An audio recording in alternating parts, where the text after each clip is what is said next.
Assalamualaikum warahmatullahi wabarakatuh. Alhamdulillahi rabbil alamin. Wassalatu wassalamu ala ashrafil anbiya'i wal mursalin, Nabiyyina Muhammadin wa ala alihi wa sahbihi ajma'in, wa man tabi'ahum bi ihsanin ila yaumiddin. Para pemirsa kaum muslimin dan muslimat rahimakumullah, kembali kita melanjutkan pembahasan kita tentang akidah Ahlussunnah di dalam memahami tauhid asma wa sifat. Pada edisi kesempatan yang mulia ini kita akan membahas tentang sikap Ahlussunnah terhadap dalil-dalil ayat Al-Quran dan hadis-hadis yang berkaitan dengan nama-nama dan sifat-sifat Allah Subhanahu wa taala. Para pemirsa rahimakumullah jami'an, sebagaimana telah kita maklumi bersama bahwa landasan ahli sunnah wal jamaah dalam mengimani nama-nama dan sifat-sifat Allah adalah wahyu. Wahyu yang diturunkan oleh Allah, dan ini mencakup dua perkara, yaitu Al-Quran dan hadis-hadis yang sahih. Keduanya adalah wahyu. Kenapa demikian? Karena perkara yang berkaitan dengan nama-nama dan sifat-sifat Allah, sebagaimana yang telah kita jelaskan, adalah perkara yang gaib. Lantas bagaimana sikap ahli sunnah dalam menyikapi dalil-dalil yang tertera dalam Al-Quran dan juga hadis-hadis yang sahih yang disampaikan oleh Nabi tentang sifat-sifat Allah Subhanahu wa ta'ala? Apa saja yang bisa kita ketahui dari dalil-dalil tersebut? Para pemirsa rahimakumullah, ada sebuah kaidah yang harus kita pahami dalam hal ini, yang biiznillah bila kaidah ini kita pahami, insyaallah kita akan selamat dari penyimpangan ahlul kalam yang mentakwilkan, yang menyelewengkan sifat-sifat Allah Subhanahu wa taala. Kaidahnya adalah kewajiban kita di dalam menyikapi dalil Al-Quran dan Sunnah tentang sifat Allah adalah menetapkan sifat-sifat tersebut sebagaimana tertera secara zahirnya dalam ayat dan hadis tersebut. Artinya bahwa zahir dari ayat-ayat dan hadis-hadis tersebut itulah maknanya. Itulah yang dimaksud oleh Allah dan Rasulnya. Dalam istilah bahasa Arabnya, ijra'uha ala zahiriha, menetapkan dalil-dalil tersebut dan hadis-hadis tersebut sesuai dengan zahir ayat dan dalil tersebut. Tidak diselewengkan, tidak direkayasa dengan akal kita, tidak dianalogikan, tidak dikiaskan, tapi semata-mata kita imani, kita yakini sebagaimana ayat tersebut datang dari Allah dan sebagaimana hadis tersebut disampaikan oleh Rasulullah sallallahu alaihi wasallam sebagaimana zahirnya. Ikhwatul iman, para pemirsa rahimakumullah, ini perkara yang sangat penting sekali. Kenapa demikian? Karena Allah Subhanahu wa taala berbicara dengan Al-Quran dan Rasul menyampaikan hadisnya yang sahih dengan bahasa Arab, dan bahasa Arab bahasa yang bisa dipahami, bahasa yang jelas. Seandainya makna dari ayat dan hadis tersebut bukanlah zahir yang dijelaskan oleh Allah dan Rasulnya, tentu menyelisihi makna dari Al-Quran dan hadis tersebut dengan bahasa Arab. Oleh karena itu, sikap ahli sunnah dalam hal ini adalah mengimani sebagaimana zahirnya, sebagaimana datang dari Allah dan Rasulnya. Tidak ada peluang dalam hal itu untuk direkayasa dengan akal dan logika semata. Di antara dalil yang menjelaskan bahwa kita wajib mengimani dan menetapkan sifat-sifat tersebut sebagaimana zahir yang terdapat dalam Al-Quran dan hadis, ayat-ayat menjelaskan bahwa Al-Quran diturunkan dengan bahasa Arab. Dan Al-Quran diturunkan dengan bahasa Arab tujuannya agar kita memahami makna dari ayat tersebut. Seperti firman Allah Subhanahu wa taala tentang Al-Quran, qala Allah taala, nazala bihi ar-ruhul amin ala qalbika litakuna minal mundirin bilisanin arabiyyin mubin. Ruhul amin yaitu Jibril membawa turun ayat atau Al-Quran ala qalbik, dan memasukkan ke dalam hatimu. Litakuna minal mundirin, agar kamu menjadi orang yang memberi peringatan. Bilisanin arabiyyin mubin, dengan lisan Arab, yaitu bahasa Arab yang nyata, yang jelas. Begitu juga dalam ayat lain Allah Subhanahu wa taala menjelaskan, inna anzalnahu qur'anan arabiyyan la'allakum ta'qilun. Sesungguhnya kami turunkan Al-Quran dengan bahasa Arab, ya, la'allakum ta'qilun, mudah-mudahan kalian bisa memahaminya, mengetahui maknanya.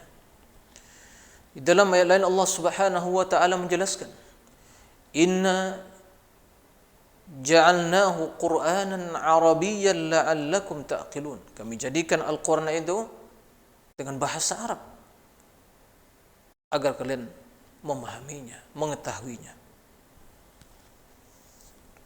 Ikhwatal iman para pemirsa rahimakumullah. Ayat yang kita bacakan tadi menjelaskan kepada kita bahwa Al-Quran dengan bahasa Arab, tujuan Al-Quran dengan bahasa Arab, ya, agar kita memahami, agar kita bisa mengetahui makna dan isi kandungannya.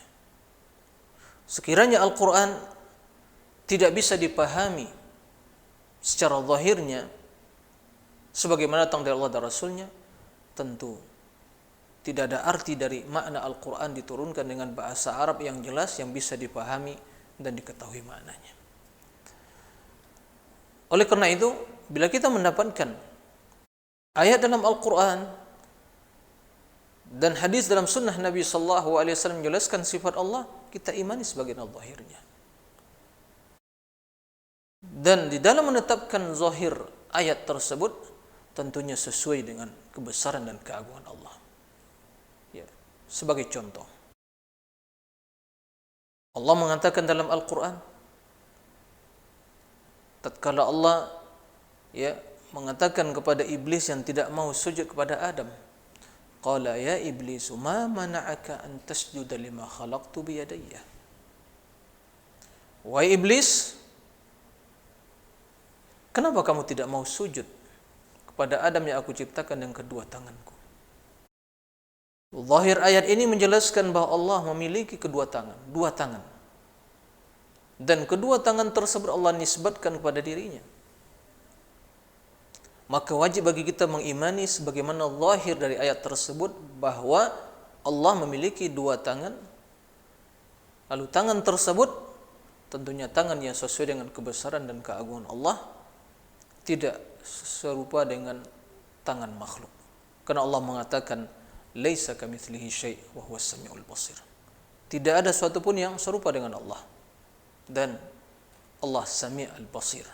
Sami' yaitu maha mendengar, wal basir, dan maha melihat. Contoh yang lain, tatkala kita membaca hadis Nabi SAW yang mutawatir, yanzilu rabbuna ila as-sama'id dunya hina yabqa thuluthul laylil akhir fa yaqulu man yad'uni wa astajibu lah, man yas'aluni fa'utiyah, wa man yastaghfiruni fa'aghfirulah. Kata Rasul sallallahu alaihi wasallam, Rabb kita Allah tabaraka wa ta'ala turun, ya, ke langit bumi di sepertiga malam terakhir, seraya mengatakan, siapa yang berdoa kepadaku niscaya akan aku kabulkan. Siapa yang meminta kata Allah, niscaya akan aku beri permintaannya, aku kabulkan permintaannya, dan siapa yang memohon keampunan akan aku ampuni. Itu kata Allah Subhanahu wa taala. Dan Rasul menisbatkan turun itu kepada Allah, yanzilu rabbuna, itulah zahirnya. Maka akidah ahli sunnah wal jamaah mengimani bahwa Allah turun ke langit bumi. Naam, Allah memiliki sifat ketinggian, zat Allah yang maha tinggi di atas arsy. Kan tapi Allah menghendaki untuk turun ke langit bumi. Bagaimana turunnya? Ya sesuai dengan kebesaran dan keagungannya. Tapi kita memahami turun dalam bahasa Arab adalah suatu dari yang tinggi ke tempat yang rendah. Tapi apakah hakikat turun seperti turun seorang? Ya, dari suatu tempat yang tinggi, kemudian tempat yang rendah, kemudian kosong tempat yang tinggi tersebut, dan dia berpindah dari tempat yang tinggi pada tempat yang rendah. Apakah begitu turunnya Allah? Tentu kita katakan laisa kamitslihi syai'. Allah tidak satu pun yang serupa dengannya. Maka kita katakan, kita imani sebagian zahirnya bahwa Allah memiliki sifat yaitu turun sesuai dengan kehendak Allah Subhanahu wa taala, dan itu terjadi sepertiga malam terakhir setiap malam sesuai dengan kebesaran dan keagungannya. Ikhwatal iman rahimakumullah. Contoh yang lain, Allah Subhanahu wa taala menjelaskan di dalam 7 ayat dalam Al-Qur'an tentang istiwa Allah di atas arsy. Ar-Rahman as-istawa, tsumma istawa 'alal arsy. Maka zahir dari ayat tersebut kita imani sebagian zahirnya. Karena itu bahasa Arab, dan bahasa Arab makna istawa ala, yaitu istawa, kalimat istawa bila dibaringi oleh kalimat atau huruf ala, huruf jar ala, itu bermakna tinggi. Tinggi di atas arsy. Maka kita imani sebagian zahirnya, maka istawa bermakna artinya adalah ala wartafa, tinggi, di atas, di atas arsy. Bagaimana Allah tinggi di atas arsy? Ya sesuai dengan kebesaran dan keagungan Allah Subhanahu wa taala. Ikhwatal iman, para pemirsa rahimakumullah. Dari apa yang kita utarakan tadi, jelaslah bagi kita argumentasi ahli sunnah. Kenapa mereka mengimani dalil-dalil tentang nama-nama dan sifat-sifat Allah itu sebagaimana zahirnya? Karena Al-Quran dengan bahasa Arab, maka Allah berbicara, didengar oleh Jibril. Jibril membawa wahyu turun kepada Nabi Muhammad, dan Nabi Muhammad menyampaikan Al-Quran sebagian yang dengar dari Jibril, didengar oleh Jibril dari Allah Subhanahu wa taala. Kemudian Rasulullah SAW berbicara, menyampaikan hadis sesuai dengan yang diwahyukan Allah kepadanya dengan bahasa Arab. Maka para sahabat memahami hal itu. Dan setiap orang yang paham bahasa Arab tatkala mendengar dan membaca firman Allah dan hadis Nabi, memahami sesuai dengan makna kalimat tersebut atau ayat tersebut dan hadis tersebut di dalam bahasa Arab. Ikhwatal iman rahimakumullah. Oleh karena itu, ahli sunnah mencela ahlul kalam yang mentakwil sifat-sifat Allah dengan alasan, kata mereka, seandainya kita tetapkan sebagai zahirnya, tentu yang demikian itu menyerupai sifat makhluk. Inilah keliru dari pemikiran mereka. Karena mereka mempersepsikan, membayangkan bila ditetapkan sifat tersebut berarti sama dengan makhluk. Makhluk turun juga, makhluk juga bersemayam di atas arsy atau singgasana seorang raja, duduk di atas singgasananya. Maka kita katakan, tatkala kita membaca ayat-ayat tentang sifat dan hadis-hadis, maka pertama yang harus kita bersihkan otak dan pemikiran kita adalah persepsi-persepsi yang negatif tentang Allah Subhanahu wa taala. Di antaranya persepsi bahwa kalau kita tetapkan berarti kita menyerupakan Allah. Allah tidak serupa dengan makhluk. Benar, Allah tidak serupa dengan makhluk. Tapi kenapa tatkala kita membaca ayat-ayat tersebut yang Allah langsung menisbatkan hal itu kepada dirinya, kenapa kita pahami bahwa itu menyerupai sifat makhluk? Mana pengagungan kita kepada Allah? Kemudian ikhwatal iman rahimakumullah, secara tinjauan logika, ya, bahwa sikap yang benar terhadap dalil-dalil Al-Quran tentang sifat dan juga hadis-hadis tentang sifat Allah Subhanahu wa taala, yaitu kita imani sebagaimana zahirnya, yaitu secara logika dan tinjauan akal yang sehat, bahwa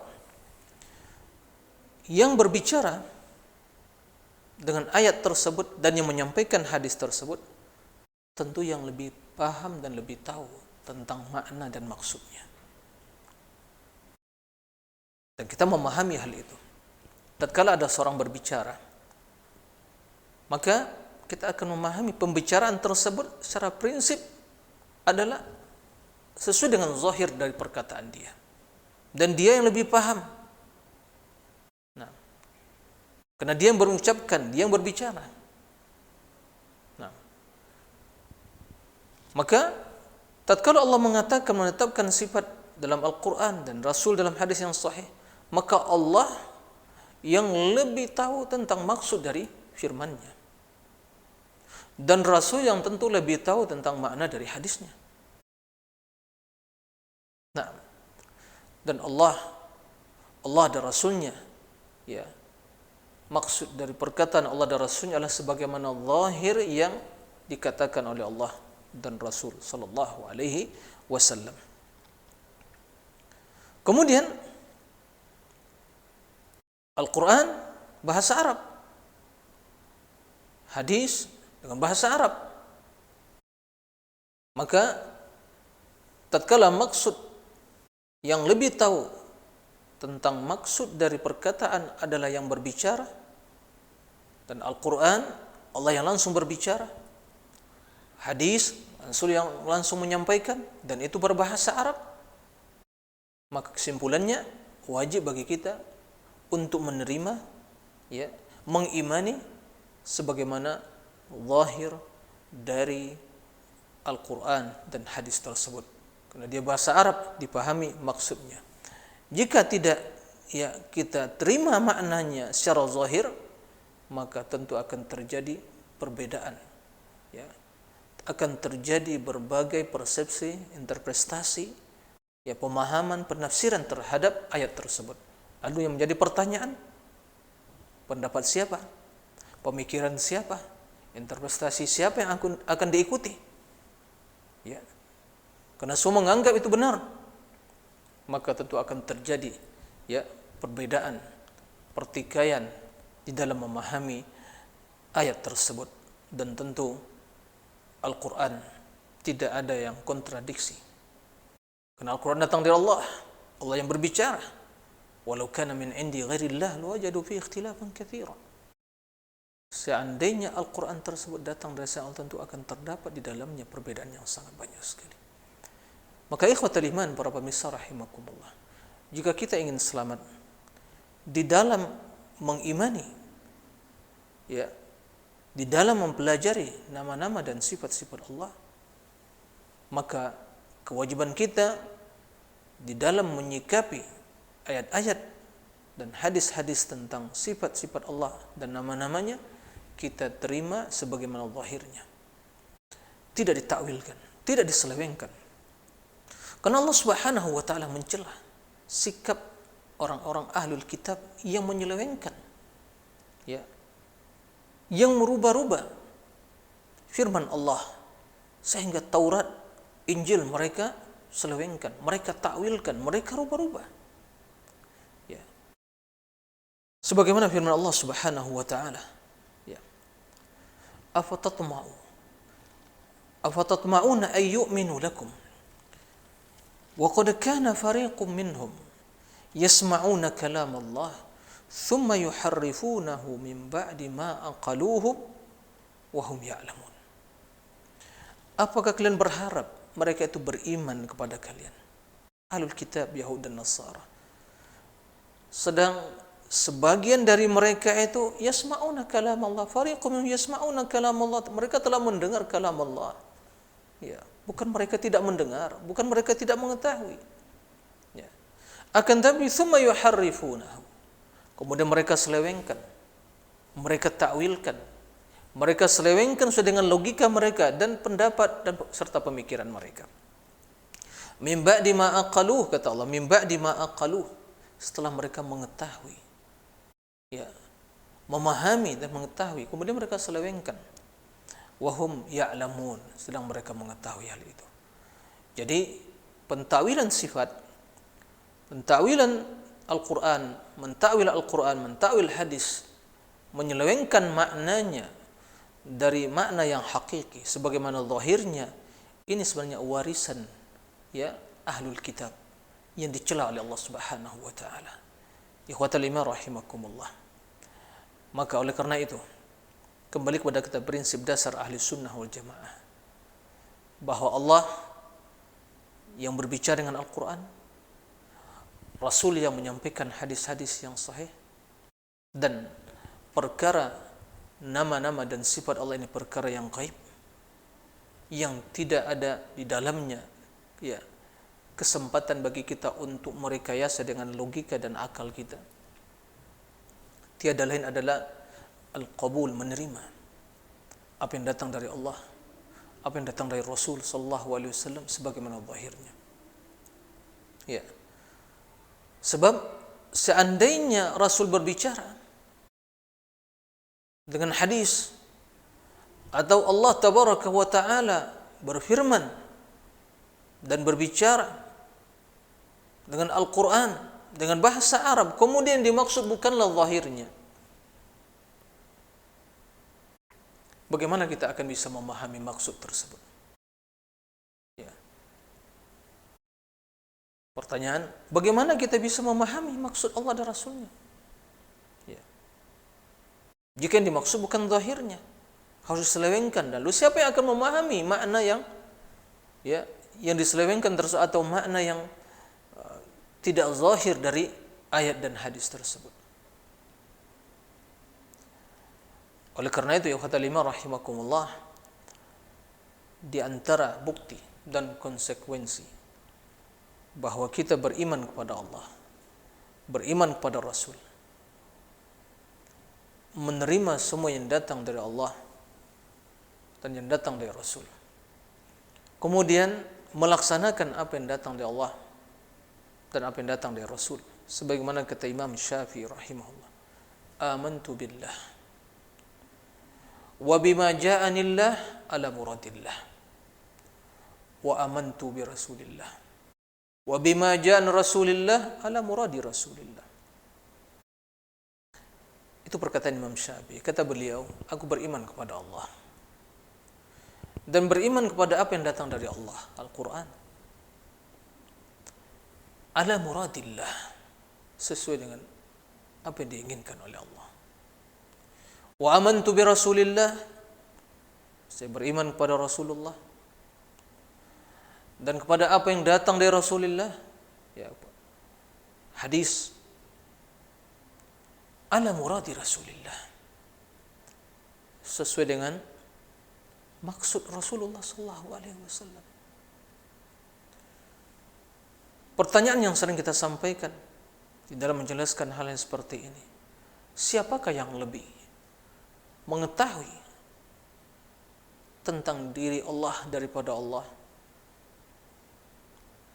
Siapakah yang lebih mengetahui tentang diri Allah dari kalangan makhluknya daripada Rasulullah sallallahu alaihi wasallam? Siapakah dari kalangan umat ini yang lebih memahami perkataan Allah dan perkataan Rasulnya sebagaimana yang mereka terima pemahaman tersebut dari Rasulullah sallallahu alaihi wasallam?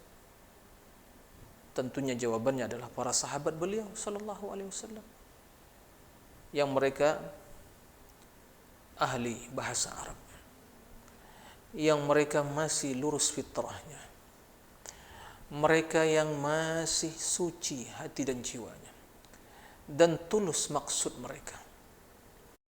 Mereka tidak berdusta, mereka tidak menyembunyikan, ya. Mereka menyampaikan apa yang mereka terima langsung dari Rasulullah SAW, dan Rasul telah menyampaikan hal itu, menyampaikan wahyu sesuai dengan zahirnya dan juga sesuai dengan makna yang Rasul SAW, ya, terima dari Allah. lewat Jibril alaihi salam. Maka ikhwatal iman rahimakumullah, kewajiban kita kaum muslimin dan secara khusus ahli sunnah wal jamaah di dalam menyikapi dalil-dalil Al-Quran dan hadis, yaitu mengimaninya, meyakininya sebagaimana zahirnya, tidak diselewengkan, tidak ditakwilkan,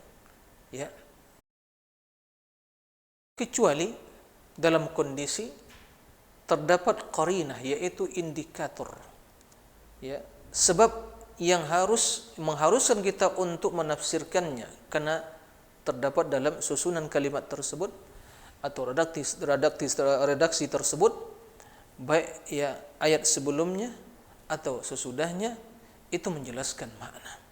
Ini tentunya pentakwilan dalam artian itu penafsiran. Nah, tapi jika itu tidak ada, maka apalagi tentang nama-nama Allah dan sifat-sifatnya, kita tetapkan sebagaimana zahirnya.